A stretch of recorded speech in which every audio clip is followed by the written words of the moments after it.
everybody, and welcome to Garden Style. Well, it is an absolutely gorgeous day today here in the state of Washington. We kind of have a really unusual so-called heat wave that has hit us in the last couple days. It's supposed to get up to 55 today where I live, and on the other side of the water it might hit 60. Weird, being it's the middle of January. But what it does for us is actually get us psyched up for spring. Spring fever starting to set in big time. Not only with me, but I know with a lot of our customers that were coming into the nursery yesterday. So today I'm going to discuss with you Hellebores, which are a fantastic mid-winter, late winter blooming perennial plant. They are incredible. And when we are so hungry for color, they just seem to come up when we need them to. So as long as you don't have snow on the ground, go outside and start checking your hellebores. And if you don't have them planted yet, then hopefully at the end of this video you're going to run out to your nursery and get some, as a good portion of them are already starting to get them in, and get a lot of the late winter, early spring blooming plants are already starting to arrive. So what I'm going to do with you now is I'm here in my yard, and I'm going to show you what to do with some of your hellebore plants, especially with the leaves, that sort of thing, when they start to get kind of ratty looking over the winter time. I'm going to show you how to prune them back, what to look for, and then we'll cruise on down to the nursery as I can show you a whole lot more varieties that are currently in bloom, and we'll talk about them some more there. So here we go. Okay, so if you look really close, you're going to see where some flower buds are starting to make their appearance in the center of this plant. But what I'm going to do is start cutting back some of the crummy foliage so that I can show off the flowers. A lot of nurseries do this, and a lot of home gardeners do this. Fortunately, our winter has been kind of mellow, so it hasn't crushed all the leaves. So I'm just going to cut out the icky ones, leave the really nice ones, and those little buds in there are soon going to grow up big and strong and be absolutely gorgeous here in the next week or two. So here we go. So you can see the beautiful flowers right here, all their little buds. And what I'm going to do is go through and start whacking out all the crummy foliage that's sitting in here. We want those flowers to show themselves off.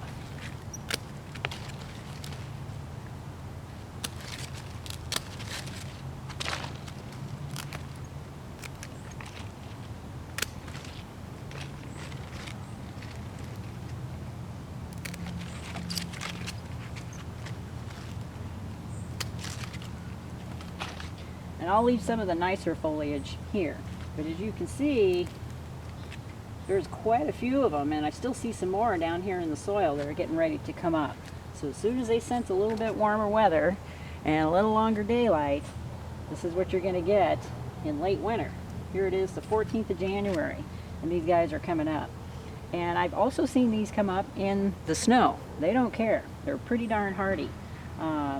Most of your hellebores are hardy between zones 5 and zone 8, and they are evergreen. They will hold onto their leaves as long as they're not getting smashed by the snow. So there you go, just a quick lesson on how to cut them back. So now let's make a trip to the nursery, and I'll show you some really pretty varieties.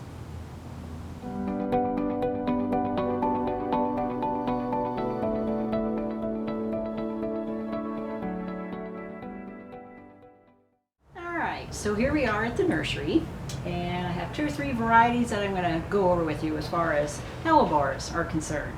So this particular variety is called Merlin, and I was talking about hardiness earlier. These are hardy to minus 20 degrees, so it's an extremely hardy perennial.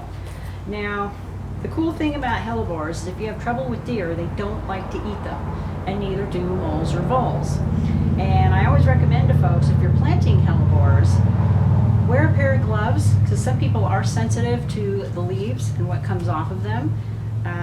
And that's just due to the fact that they are considered poisonous, only if you eat them. So I recommend that you don't eat them. And most animals won't, and that's the main reason that these are so deer resistant, is deer don't like them either. But this is another beautiful variety, as you can see.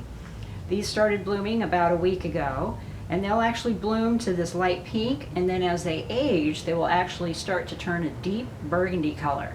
And hellebores are amazing in the fact that they can hang on to their flowers and continue blooming for 3 months at least. So that gets you through January, February, March as far as these are concerned. And then once the flowers die off, you've got these beautiful green leaves. Let's just start shooting up foliage, which is actually in turn building up its energy so that it can bloom for you again the next winter. So Hellebores, fabulous collection that we have here. And another really neat variety that is really, really popular. I was trying to find one in bloom here, but as you can see, there's all kinds of buds that it's getting ready to send out. This particular variety is called Pink Frost. It is one of my personal favorites, and I'm hoping maybe you can see the tag. It's real similar to the one I just showed you, except the flowers are big, they're huge. And this is a really neat bloomer for, here it says winter, early spring, and you know, it's the middle of January for us, and they're already coming through. Of course, they're sitting here in a lath house, but as I showed you at home, mine are the same way. So I will flash some pictures up here in the corner of different varieties with their names. Pink Frost being one of my favorites, as it does super well here in the Northwest. And of course, they take a very rich composted soil.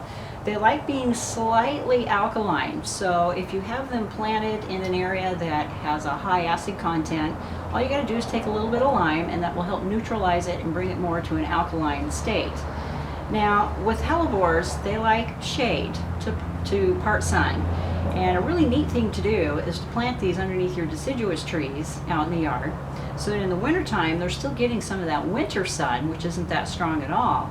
And then once the trees get their leaves, they're in the shade during the summertime. And it's really important that you give them lots of supplemental water during the summertime. They don't like to get too dry. And they will continue to reward you with blooms winter after winter. Now, this particular variety, I didn't give you a height, did I? They only get about 12 to 15 inches high, so these are perfect for putting in the front of your garden, out in the front where you can see them in the middle of the winter shooting up their blooms. And it's just so peaceful to walk out in the wintertime and actually see something blooming. It's great. And these probably get about 24 inches wide, so you probably want to space them as such. And I know here where I live in zone 8, these things become small shrubs, and there are some varieties that will get a little bit taller, and they actually bloom at different times. So just make sure to read your tags, and they will tell you exactly what you can expect out of your Hellebores. So, big favorite of mine for the winter time. Now, in my next video, I'll be covering witch hazel, viburnums, forsythia, as I just took a walk out in front of our nursery this morning, and they are all coming into bloom. Some more fabulous late winter, early spring blooming shrubs that you can plant right now as long as the ground isn't frozen in your area. Okay, so that's a quick Hellebore lesson for you guys. Of course, if you have any questions, any comments, there's lots of room in the description box down below. And I definitely want to thank all the new subscribers for signing on, as we are just starting to get geared up for a really busy spring. And I, of course, have the nursery here at my disposal to just introduce you to all the newest and latest varieties that are going to be coming out over the next 3 to 4 months. So we're gearing up quick, and it's going to start to get really busy here in the next 4 weeks. All right. If you guys need anything else, you can always get a hold of me at GardenStylenwest.com, or send me an email at GardenStylenwest@gmail.com. It was fabulous talking with you folks today. I'm psyched, and I hope to see you in the next video. Meanwhile, take care, and we will talk soon. Bye for now.